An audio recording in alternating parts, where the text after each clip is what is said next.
እንደምን አላችሁ? እኔ አለው እግዚአብሔር ይመስገን ደህና ነኝ። ዛሬም በጠቃሚና በአዲስ ፕሮግራም በድጋሜ ተገናኝተናል። በዛሬው የጤና ፕሮግራማችን ላይ የምንመለከተው የጨጓራ ካንሰር ምንነትን፣ መንስኤዎቹን፣ ምልክቶቹን እንዲሁም ደግሞ በበሽታው የመያዝ እድልን የሚጨምሩ አደጋዎች ምንድናቸው፣ በተጨማሪም መከላከያ መፍትሄዎቹን በዚህ ቪዲዮ ላይ በሚገባ የምነግራችሁ ይሆናል ማለት ነው። ይህ የጤና ትምህርት ታዲያ ለበርካታ ሰዎች እንዲደርስ ሁላችሁም በቅንነት ላይክና ሼር በማድረግ ሌሎችንም አስተምሩ አሳውቁላለሁኝ። ጥያቄ ካላችሁ ደግሞ በኮመንት ላይ አስፍሩልኝ። በቀጥታ ወደ ጤና ትምህርታችን የማልፍ ይሆናል። የጨጓራ ካንሰር የሚጀምረው በጨጓራ ሽፋን ውስጥ ነው። ብዙውን ጊዜ የሚጀምረው ከውስጠኛው ሽፋን ሙኮሳ ሲሆን ቀስ በቀስ ወደ ጨጓራ ግድግዳ እናም በአቅራቢያው ወደሚገኙ የሊምፍ ኖዶች ወይም ደግሞ አካላት ሊሰራጭ ይችላል። በጣም የተለመደው አይነት አዴኖ ካርሲኖማ ሲሆን ይህ ደግሞ ንፍጥ መሳይ ወይም ደግሞ የምግብ መፈጨት ጭማቂዎችን ከሚያመርቱ የጨጓራ ሽፋን ህዋሶች የሚመነጭ ነው።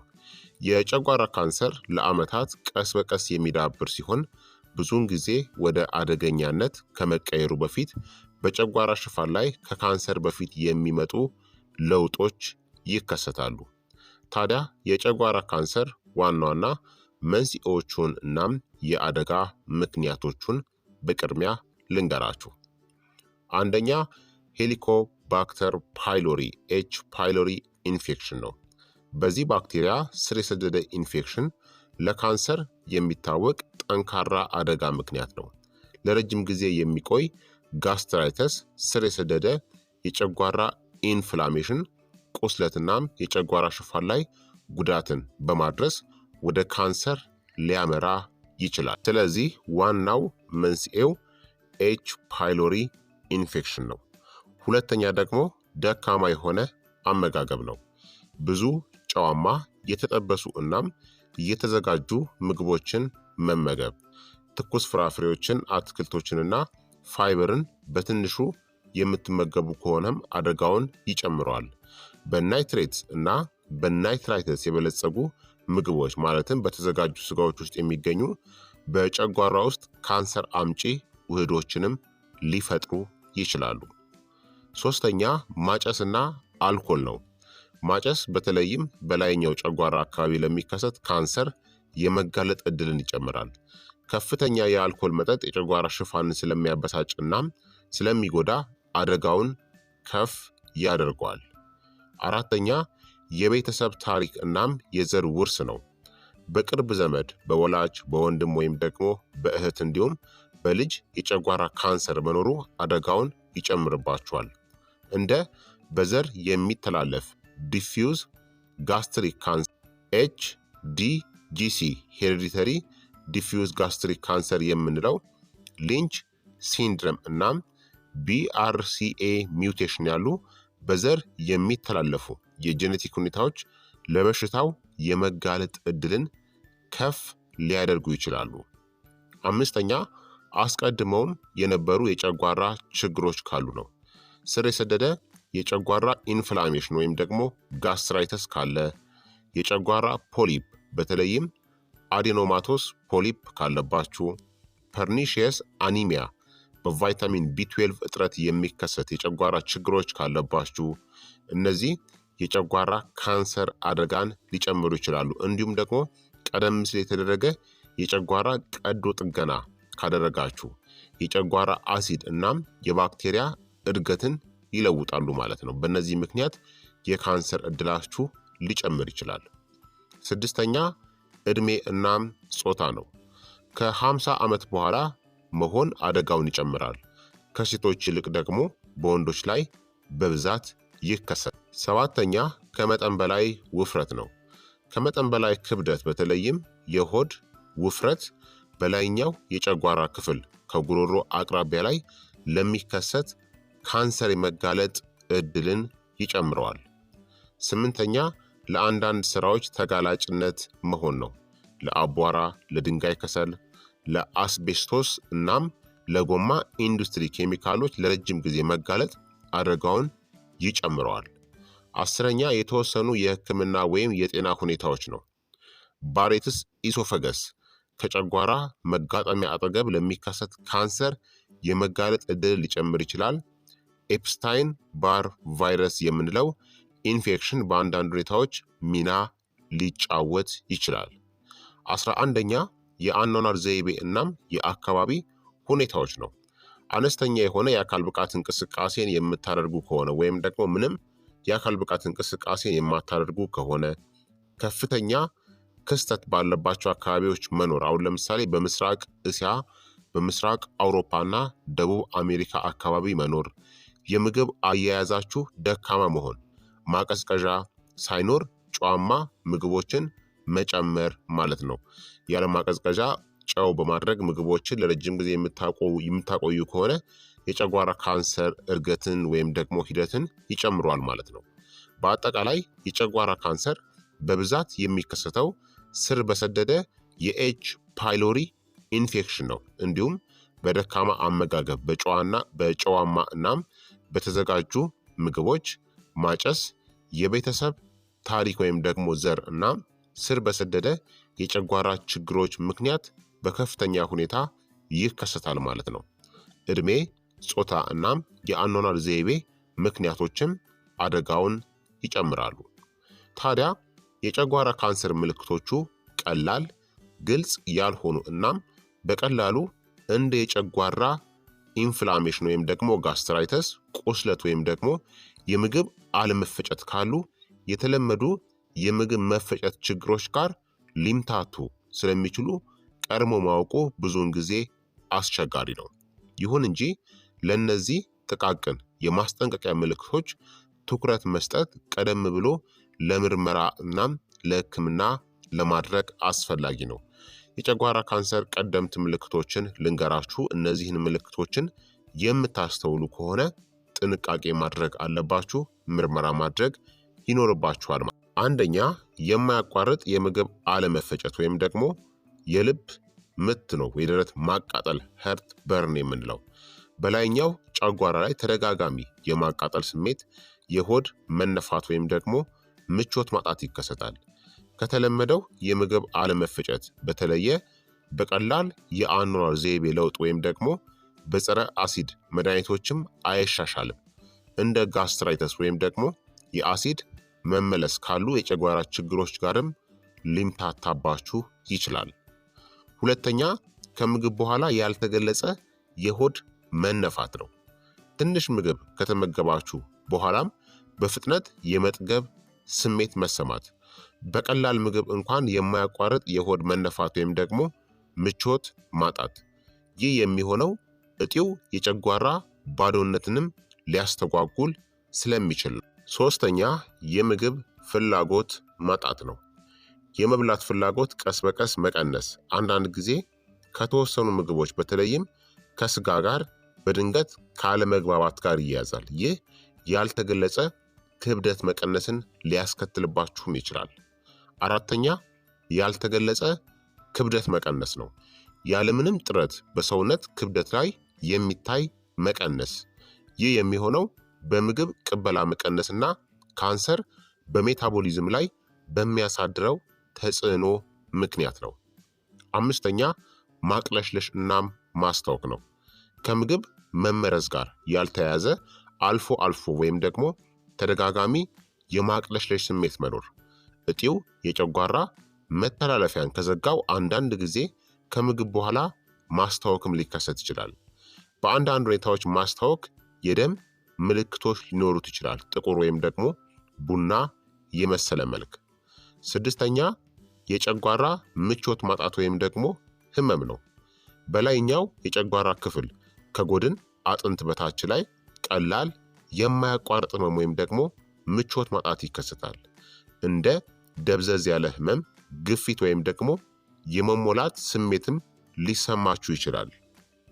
ታዲያ ብዙውን ጊዜ እንደ ጋዝ፣ ቁስለት ወይም ደግሞ ከአሲድ መመለስ ጋር ምልክቶቹ ይምታታል። ሰባተኛ የደም ማነስ ነው። ዝቅተኛ ቀይ የደም ሴሎች።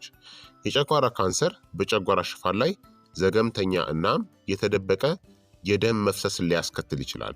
ይህም ወደ ብረት እጥረት፣ የደም ማነስ ያመራል። ይህም የገረጣ ቆዳ፣ ድካም እናም ድክመት፣ የትንፋሽ እጥረትና ማዞርን ያስከትላል። ስምንተኛ ቀድሞ የመጥገብ ስሜት መሰማት ነው። ትንንሽ ምግቦች እንኳን ከባድ ስሜት ወይም ደግሞ ምቾት ማጣትን ያስከትላሉ። ይህ የሚከሰተው እጢው በጨጓራ ውስጥ ቦታ ስለሚይዝ ነው። ዘጠነኛ ትንሽ የመዋጥ ችግር ነው። ካንሰሩ በላይኛው ጨጓራ አቅራቢያ ከሆነ ምግብ በጉሮሮ ወይም በደረት ውስጥ የተጣበቀ ስሜት ያክል ሊሰማችሁ ይችላል። ይህ ቀስ በቀስ ሊባባስም ይችላል። አስረኛ አጠቃላይ ድካም ነው። ደካማ የንጥረ ነገር መምጠጥ፣ የደም ማነስና ክብደት በመቀነስ ምክንያት የማያቋርጥ ድካም ይከሰታል። ብዙውን ጊዜ እንደ ቀላል ጭንቀት ወይም ደግሞ ከመጠን በላይ በሆነ ስራ የሚረሳ ነው። የጨጓራ ካንሰር ታዲያ ለምን ቀድሞ ማወቅ አስቸጋሪ እንደሚሆን ልንገራችሁ። የጨጓራ ካንሰር ምልክቶቹ እንደ ቁስለት፣ ገርድ ወይም ደግሞ ጋስትራይተስ ያሉ የተለመዱ በሽታዎችን ይመስላሉ። ብዙውን ጊዜ ቀላል ናቸው እናም ቀስ በቀስ ለወራት ወይም ደግሞ ለዓመታት ይዳብራሉ ማለት ነው። ብዙ ሰዎች በሽታው እስኪባባስ ድረስ ችላ ይሏቸዋል፣ ምክንያቱም ስለማያውቁት ማለት ነው። ታዲያ መቼ ሕክምና ማድረግ አለባችሁ? የማያቋርጥ የምግብ አለመፈጨት ከገጠማችሁ፣ ያልተገለጸ ክብደት መቀነስ፣ ቀድሞ የመጥገብ ስሜት፣ የማያቋርጥ ማቅለሽለሽ ወይም ደግሞ የደም ማነስ ምልክቶች ካጋጠማችሁ ሐኪማችሁን አማክሩ። ኢንዶስኮፒ እና የምስል ምርመራዎች የጨጓራ ካንሰርን ቀድሞ ለማወቅ ይረዳል። ታዲያ የጨጓራ ካንሰርን ደግሞ እንዴት መከላከል እንደሚቻል ደግሞ እነግራችኋለሁኝ። ሁሉንም የአደጋ ምክንያቶች ልትቆጣጠሩት ስለማትችሉ እንደ ዕድሜ ወይም ደግሞ የቤተሰብ ታሪክን መከላከል የሚያተኩረው በአኗኗር ዘይቤ፣ በአመጋገብና ቀደምት የሕክምና ክትትል ላይ ነው። የጨጓራ ካንሰርን ለመከላከል አንደኛ የኤች ፓይሎሪ ኢንፌክሽንን ማከምና መከላከል ነው። ስር የሰደደ የሄሊኮባክተር ፓይሎሪ ኢንፌክሽን ለጨጓራ ካንሰር በጣም ጠንካራው መንስኤ ነው። ቁስለት፣ ስር የሰደደ የጨጓራ ኢንፍላሜሽን ወይም ደግሞ ጋስትራይተስ ወይም የጨጓራ ካንሰር የቤተሰብ ታሪክ ካለባችሁ የኤች ፓይሎሪ ምርመራ እንድታደርጉ ሐኪማችሁን ጠይቁ። ከተገኘ በአንቲባዮቲክ እና አሲድን በሚቀንሱ መድኃኒቶች ሊታከም ይችላል። ሁለተኛ ጤናማ እናም የተመጣጠነ ምግብን ተመገቡ። ትኩስ ፍራፍሬዎችና አትክልቶች በቫይታሚን ሲ፣ ቤታ ካሮቲን እና በአንቲ ኦክሲዳንቶች የበለጸጉ ፍራፍሬዎችን ተመገቡ። ከፍተኛ ፋይበር ያላቸው ምግቦችን፣ ሙሉ እህሎችን፣ ጥራጥሬዎችን እናም ቅጠላማ አትክልቶችን ተመገቡ። እንዲሁም ጨዋማ የተጠበሱ እናም የተዘጋጁ ስጋዎችን ደግሞ አትመገቡ። ናይትሬትስ እናም በናይትራይትስ የያዙ በጣም የተዘጋጁ እናም የተጠባበሱ ምግቦችን በፍጹም አትመገቡ። ከመጠን በላይ ቀይ እናም የተዘጋጁ ስጋዎችን አትመገቡ። በጨውና በጭስ በመጠቀም ከሚደረገው ባህላዊ የምግብ አያያዝ ይልቅ ማቀዝቀዣ ወይም ደግሞ ፍሪጅን ተጠቀሙ። ሶስተኛ ማጨስን አቁሙ። ማጨስ በተለይም በላይኛው የጨጓራ አቅራቢያ ለሚከሰት የጨጓራ ካንሰር የመጋለጥ ዕድልን በከፍተኛ ሁኔታ ይጨምራል። ማጨስን ማቆም ከጊዜ በኋላ አደጋውን ይቀንሰዋል። አራተኛ የአልኮል መጠጥን ገድቡ። ከፍተኛ መጠጥ የጨጓራ ሽፋንን ያበሳጫል እናም የካንሰር አደጋን ይጨምራል። የምትጠጡ ከሆነ መጠነኛ በሆነ መጠን አድርጉት ወይም ሙሉ በሙሉ አስወግዱት። አምስተኛ ጤናማ ክብደትን ጠብቁ። ውፍረት በተለይም የሆድ ውፍረት ከጉሮሮ አጠገብ ለሚከሰት የጨጓራ ካንሰር የመጋለጥ ዕድልን ይጨምራል። መደበኛ የአካል ብቃት እንቅስቃሴ እናም የተመጣጠነ የካሎሪ መጠንን ለማግኘት ጣሩ። ስድስተኛ መደበኛ የሕክምና ምርመራዎችን ማድረግ ነው።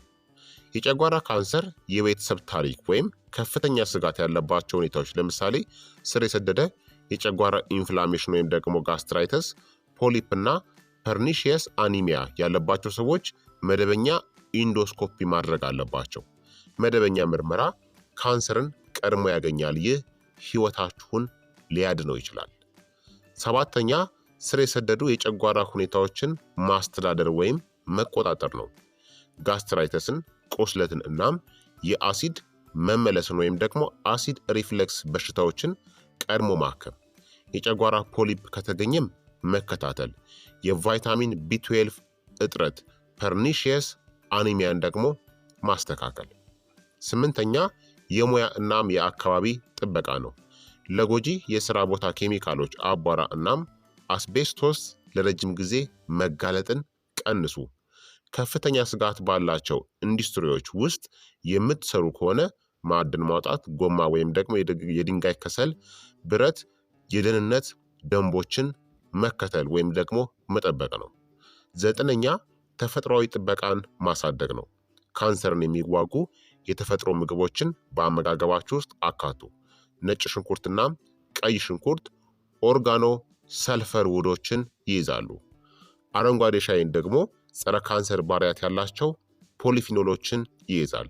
እንዲሁም በቫይታሚን ዲ፣ በቫይታሚን ሲ እናም በሴሊኒየም የበለጸጉ ምግቦችንም ተመገቡ። በአጠቃላይ የጨጓራ ካንሰር አደጋዎችን በኤች ፓይሎሪ ኢንፌክሽንን በማከም ብዙ ፍራፍሬዎችን እናም አትክልቶችን በመመገብ ጨዋማ እናም የተዘጋጁ ምግቦችን በማስወገድ ማጨስን በማቆም አልኮልን በመገደብ ጤናማ ክብደትን በመጠበቅ እናም ከፍተኛ ስጋት ላይ ከሆናችሁ ምርመራ በማድረግ መቀነስ ትችላላችሁ። ስለዚህ ክቡራትና ክቡራን ተመልካቾቼ የዛሬው የጤና ትምህርት እንግዲህ ይህንን ይመስል ነበረ። እንደተማራችሁበት ተስፋ አደርጋለሁኝ። ሀሳብ አስተያየታችሁ ደግሞ አይለኝ እላለሁ።